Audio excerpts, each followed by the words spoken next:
आप सभी, मैं दिग्विजय फिर से स्वागत करता हूं आपका स्कोर हाई क्लासेस के यूट्यूब चैनल पर। आज हम क्लास 10 मैथमेटिक्स से आप लोगों के लिए बहुत ही इंपॉर्टेंट चैप्टर, बहुत ही इंपॉर्टेंट टॉपिक और बहुत ही इंपॉर्टेंट प्रीवियस ईयर क्वेश्चंस लेकर के आ गए हैं। चैप्टर का नाम है एरिया रिलेटेड टू सर्कल। अभी तक हमने ये पढ़ लिया था कि जो सर्कल की वो डेफिनेशन क्या है और सर्कल की यहां से रेडियस क्या है, डायामीटर क्या है, कोड क्या है, सेक्टर्स कैसे बनते हैं या फिर सेगमेंट्स कैसे बनते हैं, या फिर अगर माइनर सेगमेंट का जो एरिया कैलकुलेट किया जाता है वो होता है आपका minor sector minus area of triangle. Hope so यहां तक आप लोगों को समझ में आ रहा होगा। आज हम बात करने वाले हैं इस पे बेस्ड बहुत ही इजी फॉर्मूलाज की, और फॉर्मूलाज का जो क्या एप्लीकेशन है, कहां पे किस क्वेश्चन में हमें कौन सा फॉर्मूला यूज करना है, कहां पे हमें क्या किस प्रकार क्वेश्चंस को सोल्व करना है, आज ही मेन लेक्चर है। आज ही हम यहां से सीखने जा रहे हैं बच्चों। तो बात करेंगे सबसे पहले, देखो सबसे पहले जो इंपॉर्टेंट बात होगी वो सबसे पहले करेंगे। इंपॉर्टेंट बात हमारे पास सबसे पहले ये है कि हमें सीखना होगा एरिया ऑफ सर्कल। क्या देखना होगा? Area of circle. देखो भैया, सबसे पहली बात ये है कि एरिया ऑफ सर्कल आपका क्या होने वाला है, यहां से पाई आर स्क्वायर होने वाला है। इसमें पाई की वैल्यू क्या ली जा सकती है? 22/7 भी ली जा सकती है और 3.14 जैसा आपको क्वेश्चन बोले। और यहां से आर का क्या मतलब है? रेडियस। अब आप लोगों के नोट्स में रेडियस का मतलब बता रखा होगा, तो वहां से प्लीज रेडियस को देखें कि एक्चुअली रेडियस है क्या। सेंटर से सरकमफेरेंस पे पॉइंट को, सेंटर से सरकमफेरेंस के किसी भी पॉइंट को टच करने वाली लाइन सेगमेंट, उसकी डिस्टेंस क्या कहलाती है? रेडियस कहलाती है। ठीक है, बात करें अगर हम यहां से, अच्छा डायग्राम की बात करें तो डायग्राम बनाते हुए चलते हैं। देखो, तो डायग्राम अगर हम बनाएंगे तो हम डायग्राम कुछ ऐसा बनाने की भैया कि ये क्या है, अपना सर्कल है और इसका जो सेंटर है वहां से अगर किसी ए पॉइंट पे ज्वाइन किया गया तो इसे क्या बोली जाएगी? इसे बोला जाएगा रेडियस। इसे क्या बोला जाएगा? रेडियस। क्लियर है? अब हम बात कर रहे हैं area of circum, area of semi circle, area of semi circle, है ना। ठीक है, एरिया ऑफ सेमी सर्कल। देखो डायग्राम की अगर बात करें तो सेमी सर्कल क्या होगा आपके पास? कुछ ऐसा करके डायग्राम आएगा, कुछ ऐसा करके डायग्राम आएगा। ठीक है, तो रेडियस उसकी कम नहीं होगी, कभी भी उसकी रेडियस क्या नहीं होगी? कम नहीं होगी। रेडियस अभी भी उसकी कितनी रहेगी भैया? आर ही रहेगी। ठीक है, लेकिन जो उसका एरिया है, जो पाई आर स्क्वायर जो एरिया बन रहा था, अब उसका एरिया क्या हो जाएगा? हाफ हो जाएगा। ये बहुत ही बेसिक है, 7th 8th में हम लोग ये चीजें पढ़ लेते हैं। वही आपका पाई और आर का मतलब यहां से क्या है?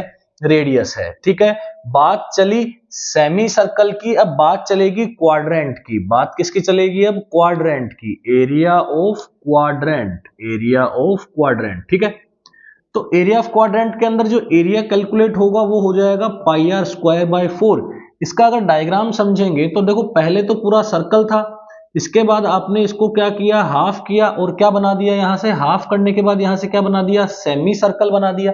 सर्कल का हाफ करके क्या बना दिया? यहां से सर्कल का हाफ करके क्या बना दिया? सेमी सर्कल बना दिया। ठीक है, और ये भी नीचे वाला भी सेमी सर्कल बन गया, ऊपर वाला भी सेमी सर्कल बन गया। लेकिन अगर आपने यहां से इसके और पार्ट किए, यहां से अगर आपने इसके और पार्ट किए, तो जो ये वाला पोर्शन कैलकुलेट होगा, ये वाला जो पोर्शन कैलकुलेट होगा, इसको क्या बोला जाएगा बच्चों? इसको क्वाड्रेंट बोला जाएगा। इसको क्या बोला जाएगा? यहां से क्वाड्रेंट बोला जाएगा। तो ये जो फिगर बन के आया सामने, ये जो फिगर आपके लिए बन के आया है, इसको क्या बोला जाएगा? क्वाड्रेंट। तो इसी को ही नहीं, यहाँ पे टोटल कितने क्वाड्रेंट बनेंगे? टोटल 4 क्वाड्रेंट बनेंगे। टोटल कितने क्वाड्रेंट बनेंगे? यहां से टोटल 4 क्वाड्रेंट बनेंगे।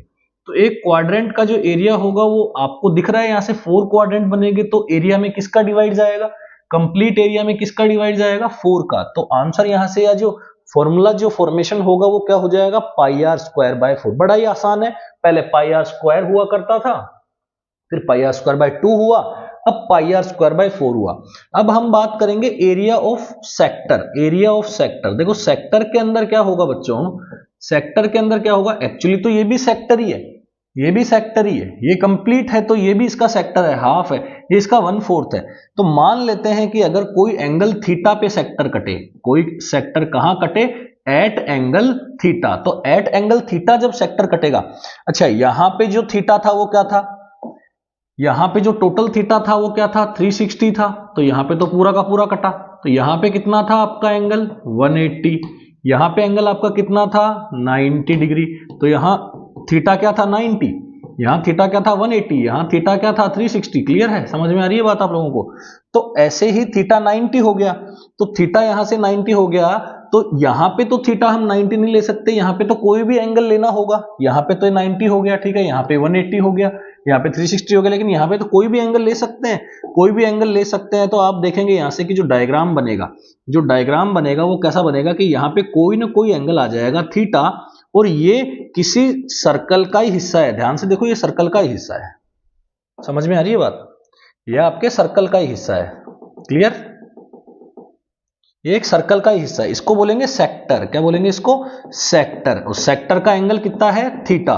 तो सेक्टर का जो एरिया बनेगा, सेक्टर का जो एरिया बनेगा वो क्या बनेगा, पाई आर स्क्वायर तो आएगा ही आएगा, पाई आर स्क्वायर तो आएगा ही आएगा, ये वाला तो आएगा, पाई आर स्क्वायर तो आएगा, निश्चिंत रहो। लेकिन साथ में क्या आएगा, थीटा अपॉन 360।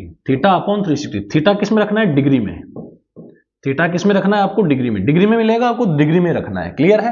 जैसे मान लेते हैं यहां से कि आपको जो रेडियस है वो कितनी गिवन है, 7 सेंटीमीटर रेडियस गिवन है। कितनी गिवन है, 7 सेंटीमीटर। क्लियर है।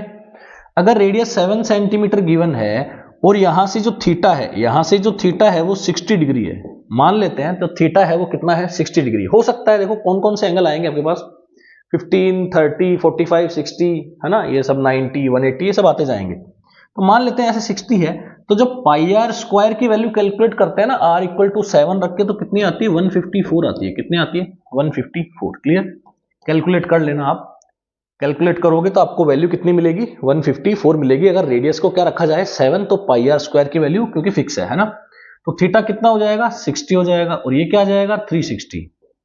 क्लियर, तो यहां से क्या हो जाएगा भैया, कैंसिल आउट हो जाएगा, तो ये कितना आ जाएगा 6, तो ये आ जाएगा 154 अपॉन 6। 2 के टेबल से कट कर दो, 2 7 जा 14, 2 7 जा 14, ये 3 सेंटीमीटर स्क्वायर। तो ये आ गया आपका यहां से सेक्टर का एरिया। होप सो ये फॉर्मूलाज आप लोगों को बिल्कुल इजी वे में समझ में आ गए होंगे। अभी तक हमने इन फॉर्मूलाज की केवल बात की है, ठीक है।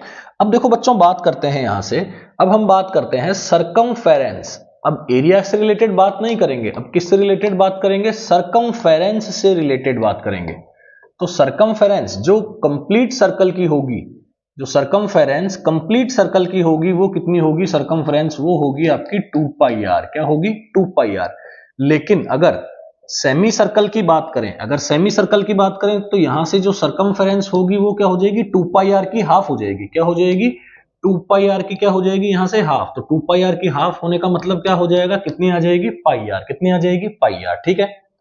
बात करूं अगर मैं क्वाड्रेंट की, तो जो क्वाड्रेंट के अंदर एंगल कितना होता है 90, यहां एंगल कितना होता है 180, और यहां एंगल कितना होता है पूरा 360। तो यहां तो पूरा का पूरा हिस्सा आ जाएगा, यहां उसका आधा हिस्सा हो जाएगा, हाफ हो जाएगा। तो यहां क्या हो जाना चाहिए बोलो। अच्छा, इसमें ये काउंट नहीं हो रहा है, ये जो ग्रीन कलर का पार्ट है ये काउंट नहीं हो रहा है इसमें।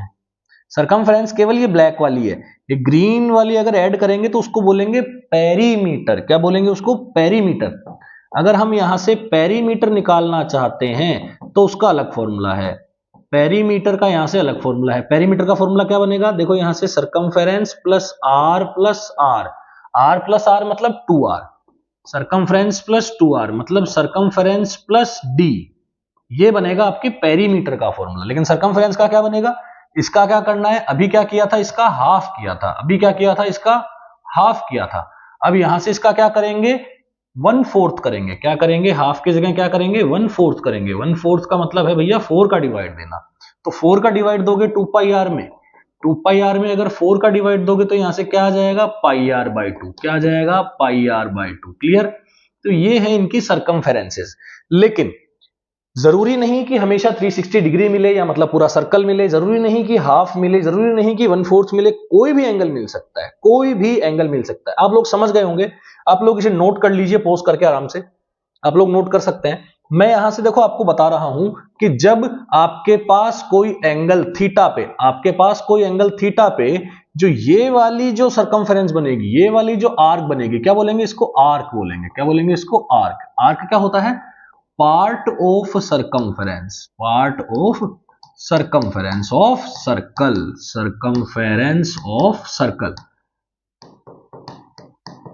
समझ में आ रही है बात? तो इसको बोलते हैं आर्क। तो जो आर्क की लेंथ होगी, जो आर्क की लेंथ होगी, length of arc, length of an arc किसे डिनोट करते हैं? एल से। वो कैसे आएगी? ध्यान से देखिए, 2 पाई आर तो आएगा ही आएगा। जैसे उसके अंदर एरिया निकालते थे सेक्टर का, तो पाई आर स्क्वायर तो आएगा ही आएगा। उसके आगे क्या आएगा वो इंपॉर्टेंट, आगे कुछ भी नहीं आएगा। जो उसमें आगे आता था वो इसमें आ गया, क्या आएगा? Theta upon 360। थीटा किस में होना चाहिए? डिग्री में होना चाहिए। मान लेते हैं यहां से कि रेडियस आपको कितनी गिवन है? 7 सेंटीमीटर गिवन है, और जो थीटा है वो आपको कितना गिवन है? यहां से 36 डिग्री मान लेते हैं। थीटा कितना गिवन है? 36 डिग्री मान लेते हैं। कुछ भी थीटा मान लेते हैं 36 डिग्री, ताकि कट जाए वैल्यू, ठीक है। तो अगर आपसे लेंथ पूछी जाएगी तो क्या लगाओगे? Theta upon 360 2 pi r. अब आप कहोगे आगे कैसे आ गया? अरे भाई 2 इंटू 3 भी 6 ही होता है, और 3 इंटू 2 भी 6 ही होता है, तो इन दोनों को मल्टीप्लाई में है, आगे पीछे करके लिखा जा सकता है। थीटा कितना है? 36। थीटा कितना है अपना? 36। 2 पाई कितना है? 22/7। आर कितना है अपना? 7। 7 से 7 क्या हो गया? कैंसिल हो गया। 36 से ये कितने टाइम कैंसिल हो गया? 10 टाइम। ऊपर क्या बन गया? 44। 44 अपॉन 10 मतलब 4.4 सेंटीमीटर। अगर ये सब मामला सेंटीमीटर में है, तो जो लेंथ ऑफ आर्क आ जाएगी, ये जो ग्रीन कलर वाली जो आर्क की लेंथ आ जाएगी, वो आपकी क्या आ जाएगी? 4.4। और ये समझिए कि ये जो है वो पूरा हिस्सा किसका है? ये सर्कल का ही पूरा पार्ट है। ये एक तरीके से सर्कल का ही पूरा पार्ट है। क्लियर है? ये सर्कल का ही पार्ट है, लेकिन इसे बोला जाता है part of circle of circumference. मतलब इसको बोला जाता है क्या? आर्क। क्या बोला जाएगा इसे बच्चों? आर्क। होप सो आप लोगों को यहां तक समझ में आ रहा होगा। पॉज करके आप लोग नोट कर सकते हैं। बात कर रहे हैं हम यहां से कुछ और इंपॉर्टेंट चीजों की, जो कि और रिलेट करती है क्वेश्चंस को। बहुत सारे ऐसे कॉन्सेप्ट्स हैं जो क्वेश्चंस में लग जाते हैं। जरूरी नहीं है कि केवल ये तो बड़ा बेसिक है, ये तो बड़ा बेसिक है कि हाँ ये निकालना है, ये निकालना है। देखो कई बार क्या होता है, आप लोगों के पास कुछ ऐसा सिस्टम आता है, देखो आप लोगों के पास ऐसा सिस्टम आता है, और यहां से बोलता है भैया, ये बोलता है आपको कि ये डायामीटर है। क्या बोलता है इसको? ये डायामीटर है, ठीक है, डायामीटर है। तो यहां से क्या करेगा? यहां से क्या करेगा? ऐसे ऐसे करके कर देगा, ठीक है। तो आपको बोल देगा कि यहां से जो शेडेड पोर्शन है उसका एरिया कैलकुलेट कीजिए। क्या बोल देगा? शेडेड पोर्शन है उसका एरिया कैलकुलेट कीजिए। देखो अब आप लोगों को ऐसे थोड़ा बहुत सर्कल, वो वाला सर्कल आना चाहिए, मतलब एरिया रिलेटेड टू सर्कल नहीं, वो एक और सर्कल है ना आपके बुक के अंदर, वो वाला थोड़ा बहुत आना चाहिए। उसमें क्या आना है आपको? उसमें ये आना है कि जब भी डायामीटर होता है ना, जब भी डायामीटर होता है, तो डायामीटर क्या करता है? कभी भी डायामीटर से जब आप एंगल के बारे में पूछोगे ना, इस डायामीटर से, डायामीटर के जो एजेस है, जो कॉर्नर्स हैं, वहां से अगर आप कोई एंगल बनाओगे तो वो पक्का पक्का कितने डिग्री का बनेगा? 90 डिग्री का। ये याद रखना है आपको बस, है ना। तो ठीक है, तो यहाँ पे एंगल कितने डिग्री का बन रहा है? 90 डिग्री का बन रहा है ना। मान लेते हैं कि आपको यहां से ये वाली दे दी, यहां से कितनी 10 सेंटीमीटर दे दी, है ना। और मान लेते हैं ये कितनी दे दी आपको? यहां से 2 सेंटीमीटर दे दी, कुछ भी दे दी, ठीक है। और यहां से इसकी रेडियस कितनी दे दी? 7 सेंटीमीटर दे दी। तो जब आप लोगों से ये शेडेड पोर्शन का एरिया कैलकुलेट करवाने के लिए बोला जाएगा, तो आप मुझे बताइए, ऊपर वाले का तो कोई रोल है नहीं इसमें, ऊपर वाले का तो कोई रोल है नहीं, इसका तो कोई मतलब है नहीं। आप तो ये देखो कि जो नीचे वाला एरिया है, ये आप तो ये देखो कि जो नीचे वाला सेमी सर्कल है, नीचे वाला जो सेमी सर्कल है, नीचे वाले सेमी सर्कल में से अगर आप, नीचे वाले सेमी सर्कल में से अगर आप ट्रायंगल को क्या कर लो? माइनस कर लो, तो ये वाला पोर्शन आपके पास कैलकुलेट हो जाएगा। और सेमी सर्कल का एरिया क्या होता है? Pi are square by 2। और यहां से ट्रायंगल का एरिया क्या होता है? Half into base into height, बशर्ते आपको वो बेस और हाइट दे, बेस और हाइट दे, ठीक है। नहीं तो कोई एक एंगल दे आपको, कहीं ना कहीं से एक एंगल देगा, ताकि ट्रिग्नोमेट्री यूज करके भी आप यहां से कर सकते हैं। चलो बात करते हैं अब यहां से हम कुछ इंपॉर्टेंट क्वेश्चंस की, और क्वेश्चंस लगाएंगे रहे हैं इनसे रिलेटेड कुछ क्वेश्चंस की। जितना भी नॉलेज हमने 2 पार्ट के अंदर अभी तक गेन कर लिया है क्वेश्चंस को करने के लिए, उस पे अब हम उसको यूज करके कुछ क्वेश्चंस करने की कोशिश करते हैं, जो आप लोगों की स्क्रीन पे हैं, ऑलरेडी आप लोगों की स्क्रीन पे हैं। बात करते हैं क्वेश्चन नंबर फर्स्ट को, ढंग से पढ़ेंगे। पहली जो अप्रोच होनी चाहिए वो क्वेश्चन को ढंग से पढ़ने की होनी चाहिए। तो पढ़ते हैं सबसे पहले फर्स्ट क्वेश्चन को, ठीक है। तो फर्स्ट क्वेश्चन में क्या है if the area of a circle is equal to the sum of the areas of two circles of diameter 10 centimetre and 24 centimetre. क्या बोल रहा है?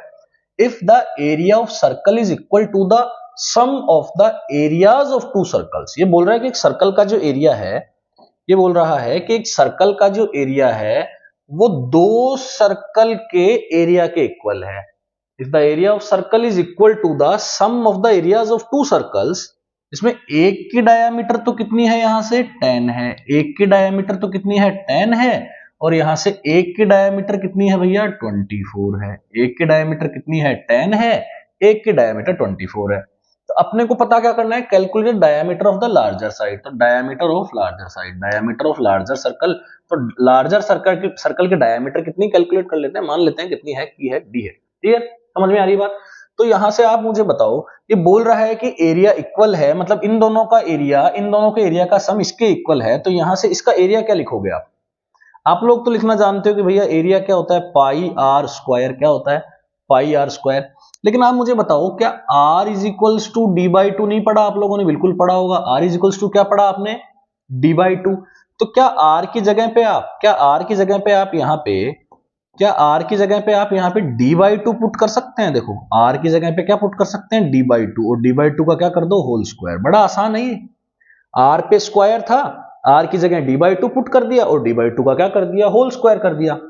तो यहां से ये इसका एरिया बन गया, ये इसका एरिया बन गया। ठीक है, इसका एरिया क्या बनेगा, इसका भी यही बनेगा, पाई आर स्क्वायर। लेकिन इसका डी क्या है, पाई डी बाई टू का होल स्क्वायर। तो इसका डी कितना है 10, तो 10 by two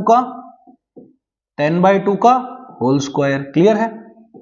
plus pi 24 bye 2 का होल स्क्वायर। क्लियर हो गया? यहां से समझ में आ रही बात? तो ये बन जाएगा पाई से पाई तो क्या कर देते हैं, कैंसिल आउट कर देते हैं, है ना, बेटर रहेगा। पाई से पाई तो क्या कर देते हैं, यहां से कैंसिल आउट कर देते हैं। ठीक है,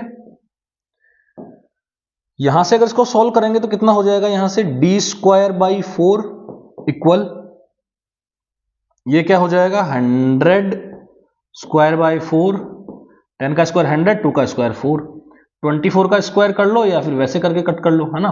तो ये 576 अपॉन 4। ठीक है, तो 4 से कैंसिल आउट हो जाएगा, तो डी स्क्वायर कितना आ जाएगा आपका 676। तो यहां से जो डी कैलकुलेट हो जाएगा वो हो जाएगा, देखो बच्चों जब भी स्क्वायर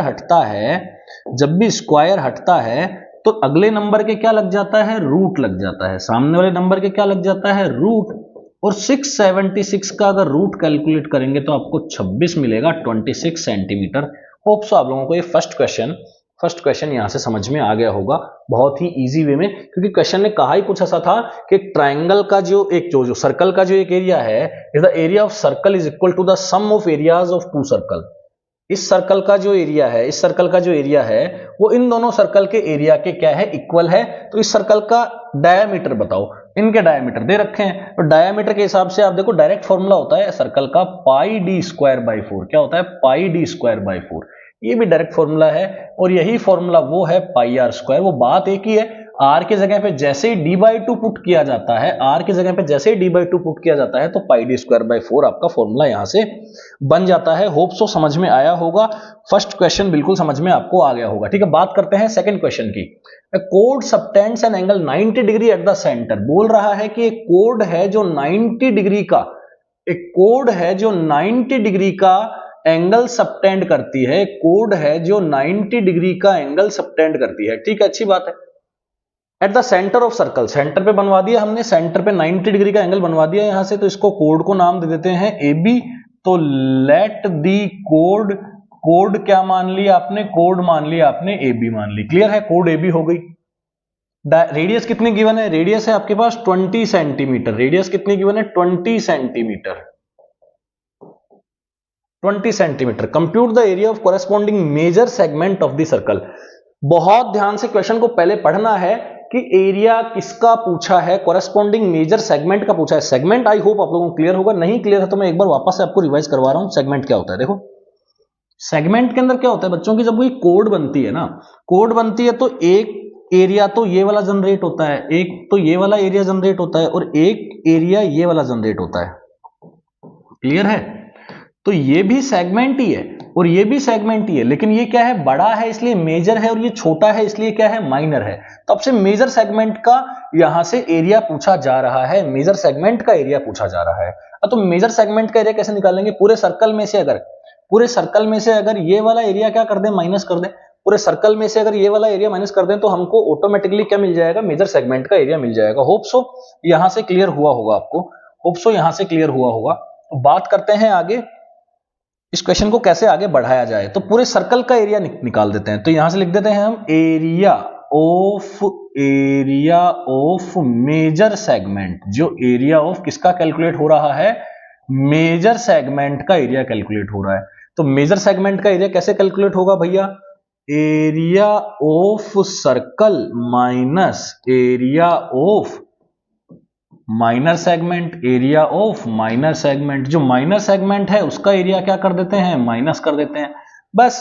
तो माइनर सेगमेंट का एरिया तो आपको कैलकुलेट करना आता है, इसे जस्ट पहले वाले वीडियो लेक्चर में आप यही देख करके आए हैं कि माइनर सेगमेंट का एरिया निकालना बड़ा आसान है। क्यों, क्योंकि माइनर सेगमेंट कैसे निकलता है, माइनर सेगमेंट निकलता है सेक्टर में से ट्राइंगल को माइनस करने से, सेक्टर में से ट्राइंगल को माइनस करने से। तो भैया सेक्टर क्या है, सेक्टर तो ये पूरा है, इसको ही बोलते हैं सेक्टर, तो भूलना नहीं है आप लोगों को ना, इसको ही क्या बोलते हैं, सेक्टर बोलते हैं। तो ये सेक्टर तो क्या है, आपका पूरा है।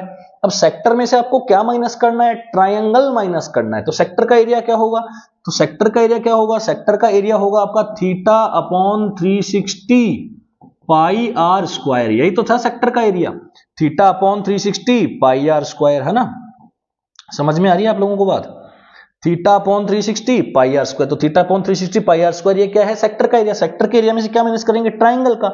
लेकिन देखो ट्राइंगल कितना है, ट्राइंगल तो यहाँ पे 90 है, 90 है तो राइट एंगल ट्राइंगल है, तो ये बेस बन जाएगा, ये हाइट बन जाएगी। तो यहाँ से क्या बन जाएगा, माइनस का आपका बन जाएगा यहाँ से half into base into height. क्या बन जाएगा, half into base into height.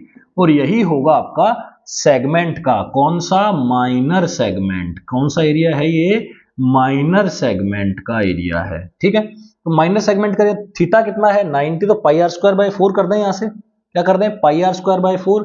तो 3.14 इंटू 20 इंटू 20 अपॉन, यहां से क्या आ जाएगा बाई 4, क्लियर, माइनस हाफ। अब मैंने बताया कि राइट एंगल ट्राइंगल है, तो यही क्या बन जाएगा, आपका बेस बन जाएगा, और ये क्या बन जाएगी, आपकी हाइट बन जाएगी। ये क्या बन जाएगा यहां से बेस, और ये क्या बन जाएगी यहां से हाइट। तो half into base into height, clear है। तो ये आ जाएगा भैया 10, तो ये हो जाएगा 200, यहां से हो जाएगा आपका 5 टू जा क्या हो जाएगा 100, तो ये बन जाएगा 314 माइनस 200। तो आपका 114 यहां से एरिया कैलकुलेट हो जाएगा। 114 किसका एरिया कैलकुलेट हो जाएगा, आपका टोटल एरिया नहीं, मैं बात कर रहा हूं इस सेगमेंट के एरिया की, क्योंकि माइनर सेगमेंट का एरिया आपने कैलकुलेट कर लिया है। माइनर सेगमेंट का एरिया कैलकुलेट कर लिया है। कैसे किया माइनर सेगमेंट का एरिया कैलकुलेट, आपने सेक्टर के एरिया में से ट्राइंगल का एरिया माइनस किया, ट्राइंगल में क्या लगाया, half into base into height. वो half into base into height कैसे लगा भैया, राइट एंगल ट्राइंगल है, 90 डिग्री के बारे में बात चल रही है, राइट एंगल ट्राइंगल है, इसका मतलब half into base into height, आसानी से लग गया और कोई दिक्कत नहीं है। क्लियर, यहां से समझ में आ रहा है। अब आप क्या करेंगे, 114 को अगर मेजर सेगमेंट का एरिया निकालना चाहते हैं तो एरिया ऑफ सर्कल में से 114 को क्या कर देंगे, एरिया ऑफ सर्कल को 114 में से क्या कर देंगे, माइनस कर देंगे। होप सो क्लियर हो रहा होगा। बात करते हैं यहां से नेक्स्ट क्वेश्चन की। अब आप पूरे सर्कल में से 114 को माइनस कर देंगे। पूरा सर्कल मतलब pi are square, pi are square का मतलब क्या हो जाएगा 3.14 इंटू 20 इंटू 20, क्लियर। तो ऐसे माइनस करने से आपको यहां से आंसर आएगा। बात करते हैं क्वेश्चन नंबर 3 की। तो क्वेश्चन नंबर 3 में क्या बोला जा रहा है, ध्यान से पढ़िए। Find the area of the sector of a circle, find the area of the sector of a circle. Sector का एरिया पूछ रहा है विद रेडियस 4 एंड एंगल 30, ठीक है। एंगल कितना है भैया 30 डिग्री, रेडियस कितनी है यहां से 4 सेंटीमीटर। क्या चाहिए, और इसको find the area of corresponding major sector. तो मेजर सेक्टर का एरिया कैसे निकलेगा, मेजर सेक्टर का एरिया कैसे निकलेगा भैया, अगर पूरे इस माइनर सेक्टर को, इस पूरे माइनर सेक्टर को ध्यान से देखिए, इस वाले माइनर सेक्टर को अगर आप पूरे सर्कल में से माइनस कर देंगे तो ये एरिया मेजर सेक्टर का आएगा। लेकिन इसको एक मेथड से और कर सकते हैं। अब आप मुझे बताइए कि टोटल एंगल कितना होता है 360, तो ये वाला एंगल कितना बचा यहां से 330, तो वो फॉर्मूला अप्लाई कर सकते हैं, theta by 360 pi are square, ये फॉर्मूला अप्लाई कर सकते हैं। कैसे लगेगा ये फॉर्मूला? बहुत आसानी से लगेगा। आप ये वाला एंगल ही ले लीजिए, क्योंकि ये वाला एंगल कितना है 330, तो यहां पे कितना आ जाएगा आपका 330 अपॉन 360, 3.14 इंटू आर स्क्वायर मतलब 16, 0 से 0 यहां से क्या हो जाएगा कैंसिल आउट, 18 आ जाएगा, यहां आ जाएगा आपका 8, यहां क्या आ जाएगा आपका 8 आ जाएगा, यहां क्या आ जाएगा आपका 9, यहां क्या आ जाएगा आपका 2 9 जा 18, 2 4 जा 8, ठीक है। 3 से 11, 3 से 3, तो ये आपका हो जाएगा 11 इंटू 3.14 इंटू 4 बाय 3। देखो भैया ऊपर इंटू करके नीचे 3 का डिवाइड लगाएंगे, आप लोगों को आसानी से जो भी आंसर आएगा 2 डिजिट तक आप डेसिमल में इसको कैलकुलेट कर लीजिए, आंसर यहां से आ जाएगा। बात करते हैं फोर्थ क्वेश्चन की, बात करते हैं यहां से फोर्थ क्वेश्चन की, ठीक है। तो फोर्थ क्वेश्चन में क्या बोला जा रहा है, आप लोगों को दिख रहा है आराम से? फोर्थ क्वेश्चन में क्या बोला जा रहा है यहां से? फोर्थ क्वेश्चन में बोला जा रहा है the cost of fencing a circular field at the rate of 24 metre पर इज ₹5280। ये बोल रहा है कि एक सर्कुलर फील्ड के फेंसिंग की गई है, एक सर्कुलर फील्ड के क्या की गई है, फेंसिंग की गई है, ठीक है। जिसकी रेट क्या है, रेट ऑफ फेंसिंग गिवन है आपको, रेट गिवन है, रेट कितनी है 24 रुपीज पर मीटर, मतलब 1 मीटर काम करने के 24 रुपीज लगेंगे। अच्छा 5280 आपको कोस्ट दे रखी है, आपको जो कोस्ट निकल करके आई है वो कितनी दे रखी है आपको 5280 दे रखी है। अब आप मुझे बताओ, आप लोग तो ये जानते हैं कि यहां से कोस्ट में अगर रेट का डिवाइड लगाया जाएगा तो आपने कितना काम किया है वो आ जाएगा, मतलब यहां से इसकी सरकमफेरेंस आ जाएगी। कैसे आ जाएगी सरकमफेरेंस, मैं समझाऊं आप लोगों को, बिल्कुल समझा देंगे कैसे सरकमफेरेंस आती है। देखो देखो ध्यान से, मान लेते हैं आपके पास एक सर्कल है, मान लेते हैं आपके पास एक सर्कल है, आर रेडियस है उसकी, उसके चारों ओर क्या करवानी है, फेंसिंग करवानी है। चलो पहले फेंसिंग कर देते हैं, ये चारों तरफ कैसे करवा दी है, फेंसिंग करवा दी है, ठीक है। अब फेंसिंग करवा दी है तो आपको बोल दिया कि 1 मीटर पे काम करने के 2 रुपए लगेंगे, 1 मीटर पे काम करने के 2 रुपए लगेंगे। मान लेते हैं आपकी जो यहां से जो रेडियस है वो 100 मीटर है, मान लेते हैं रेडियस कितनी है 100 मीटर है, तो आप लोगों को कितने पे काम करवाना है, तो आप लोगों को सरकमफ्रेंस निकालनी पड़ेगी, 2 पाई आर पे काम करवाना है।